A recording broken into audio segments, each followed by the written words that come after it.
ආයිබෝවන් වල සියලු දෙනාටම අප අතරින් ගිලිහී යන අපගේ දේශීය වටිනා ආහාරයකින් හදාගන්න පුළුවන් රස කෑමක් කරන් තමයි මම අද ආවේ. ඉතින් ශනික කෑම, පාන් පිටි කෑම කාලා ලෙඩ වෙන අද කාලේ අපේ ඈත අතීතයට ගියාම පාන්, බනිස්, බිස්කට් වගේ දේවල් නැති කාලේ මේ වගේ ගුණාත්මක ආහාර වලින් තමයි ලොකු ප්‍රයෝජනයක් කරන් තියෙන්නේ. ඉතින් හබල පෙති අපේ කඩවල තාම ගන්න තියෙනවා. මම පැකට් එකක් අරන් ආවා. මේ තියෙන්නේ ග්‍රෑම් 250 පැකට් එකක්. මේ තියෙන මිල ගණන් වලට පහසුවෙන් තමයි මම පෙන්නන්නේ. ඉතින් මේක ගන්න පුළුවන් ඔයාලට රතු හාල් වලින් වගේම සුදු හාල් වලින්. මට හම්බුනේ සුදු හාල් එකක්. ඉතින් ඔයාලට ඒක කැමති විදියට ගන්න පුළුවන්. හබල පෙති කියන්නේ දියවැඩියාව, කොලෙස්ටරෝල් වලට වගේම ගොඩාක් හොඳයි ගෑස්ට්‍රයිටිස් වලට. ඉතින් ගෑස්ට්‍රයිටිස් වැඩි වෙච්ච වෙලාවකට උනත් මම මේ හදන විදියට කාලා බැලුවොත් ඔයාලට ගොඩක් සහනයක් දැනේ. ඉතින් මේ හබල පෙති කියන්නේ වීත් හම්බලා බාගෙට වගේ ඒක තලනවා. තැලීමකට ලක් කරලා තමයි මේ හබල පෙති හදන්නේ. ඉතින් බටහිර කෑමක් තියෙනවා කෝන්ෆ්ලෙක්ස් කියලා. ඒකේ මට හිතෙන විදිහට දේශීය කෑම තමයි මේ රයිස් ෆ්ලෙක්ස් කියන්නේ හබල පෙති කියන්නේ. ඉතින් මම අද හදන්නේ හබල පෙති අග්ගලා. ගොඩක් ඉක්මනින් ඒ වගේම ගොඩක් රසට ලේසියෙන් හදාගන්න පුළුවන්. ඉතින් මේ වගේ දේවල් අපි අතරින් දැන් ගිලිහී යනවා. ඇතරම් වටිනවා මේවා අපේ පුංචි දුවල පුතාලට වගේම කොයි කාටවත් මේවා හදලා කෑමට ගන්නවා නම් ශරීරයට ගුණදායක දේවල්. මේ වගේ අපෙන් ගිලිහී යන ඒ වගේම සැඟවිලා තියෙන වටිනා ආහාර පාන හොයලා අරන් එන්න තමයි මම ගොඩක් වෙලාවට උත්සාහ කරන්නේ ඔයාලට. ඉතින් මම මේ හබල පෙති ටිකක් අරගත්තා මේ විදිහට. ඊටු ටික බෝතලයකට දාලා අරන් තියෙනවා. මේ තියෙන්නේ මම එහෙම අරගත්තා. අරගෙන වතුර ටිකක් දාලා මේක දෙපාරක් විතර සෝද ගන්න ඕන. මොකද චූටි සියුම් වැලි තියෙනවා සමහර වෙලාවට. මේ විදිහට ඉක්මනටම හොද ගන්න ඕන. වැඩි වෙලා වතුර තියන්න එපා. පෙඟිලා එතකොට බෙරි වෙයි. මේක තම්බලා තියෙන්නේ හාලා කලින් සකස් කරලා තමයි මේක තියෙන්නේ. අපිට තියෙන වතුරට දාලා හදාගන්න. මම ඉස්සෙල්ලා මේක සැරයක් හොදගත්තා. හොදගෙන පෙරාගෙන නැවත සැරයක් මේ විදිහට හොද ගන්නවා. හොදගෙන පොල් මිරිකනවා වගේ මේක හොඳට වතුර ටික මිරික ගන්න ඕනේ. මිරිකගෙන අයින් කරගන්න.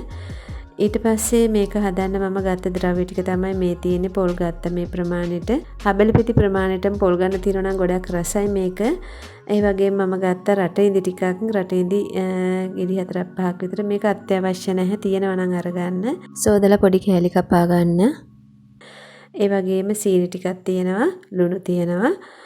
අපි දැන් බලමු මේක හදාගන්නේ කොහොමද කියලා. මම තාච්චියක් ලිපේ තියලා ඉස්සෙල්ලාම සීනි මේස හැඳි දෙකක් දාගත්තා. මේ ප්‍රමාණයට සීනි මේස හැඳි දෙකක් හොඳටම ඇති. ඉතින් මේක ඔයාලට පුළුවන් කැරමල් එකක් හදලා දුඹුරු පාටට හදාගන්නත්. එතකොට සීනි චුට්ටක් කර කරලා අරගෙන ඒකට වතුර දාලා සීනි දාන්න. මම නම් කැමති මේක සුදු පාටටම හදාගන්න. ඒ හින්දා මම කැරමල් කරේ නැහැ. වතුර චුට්ටක් දැම්මා. පිරිසි අඬු කෝප්ප කාලක් විතර දැම්මා. සීනි ටික දාපු ගමන්ම කර ගන්න නැතුව. ඊට පස්සේ වතුර ටික උතුරලා හොඳට සීනි ටික දිය වුණාට පස්සේ පොල් ටික දාගන්න ඕනේ. මතක තියාගන්න ගොඩක් රස කැවිලි වලට වගේ සීනි ටික පත්පැණි කරගන්න එපා. ඒ කියන්නේ උකු කරගන්න එපා. සීනි ටික දියුණු ගමන් පොල් ටික දාගන්න. ඉතින් ඔයාලගේ රස අනුව ලුණු ටිකකුත් දාගන්න. තේ හැඳි කාලෙන් භාගයක් වගේ.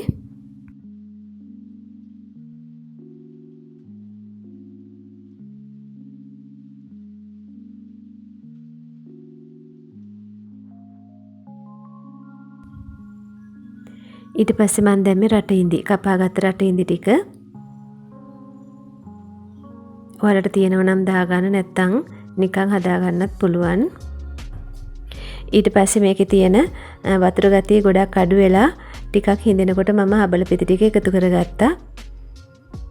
ඉතින් ඔයාලට මේක විනාඩි 5ක්වත් යන්නේ නැහැ හදාගන්න. ඉක්මනින්ම හදාගන්න පුළුවන්. ඉතින් චුට්ටක් වෙලා විනාඩියක් දෙකක් මේක මේ විදිහට කලවම් කරද්දී වතුර ගතිය අඩු වෙලා ඔයාලට තේරෙනවා මේක ඝන වෙනවා වගේ. ඊට පස්සේ ලිප ඔෆ් කරලා අයින් කරගන්න.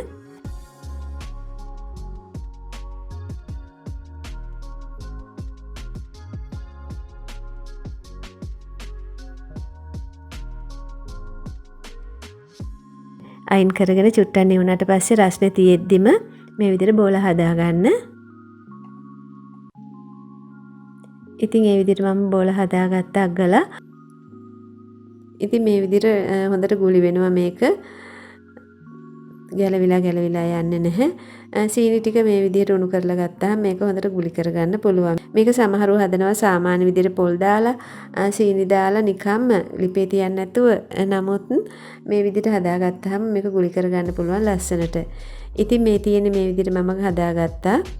ඉතින් ඇත්තටම තේ වෙලාවට ඉක්මනින්ම හදාගන්න පුළුවන් රස ගුණ පිරි කෑමක්. ඉතින් ඔයාලා කාලා බලන්න ગેස්ට්‍රයිටිස් තියෙන කෙනෙක් මේක පොල් ටිකක් දාලා මේ විදිහට හදලා ඉතින් ඔයාලට ඇත්තටම ලොකු සහනයක් දැනෙයි. ગેස්ට්‍රයිටිස් වලට මේක ටිකක් සීතල ආහාරයක්. ඉතින් දැන් හරි මේ විදිහට හදාගත්තා මම. ඉතාමත්ම රසයි. කන්න ආස හිතෙනවා මට නම්. ඉතින් ප්ලේන් ටී එකත් හදාගත්තා නම් මේකට නියමයි. ඉතින් ඔයාලත් හදලා බලන්න. මගේ වීඩියෝ එක හොඳ නම් ඔයාලා ලයික් එකක් දාලා කමෙන්ට් එකක් දාන්න අදහසක් ලියන්න. ඒ වගේම සබ්ස්ක්‍රයිබ් කරලා නැත්නම් මාව සබ්ස්ක්‍රයිබ් කරලා එකතු වෙන්න. ඉතින් මගේ ලිපි බලා ගන්න පුළුවන් අපේ අම්මා පත්තරෙන් සිකුරාදට එන. ඉතින් නැවත මේ වගේ වටිනා වීඩියෝ එකකින් හමු වෙමු. මම ගිහින් එන්නම් මං කුසලා. ඔයාලට සුබ දවසක් නිරෝගී දිවියක්.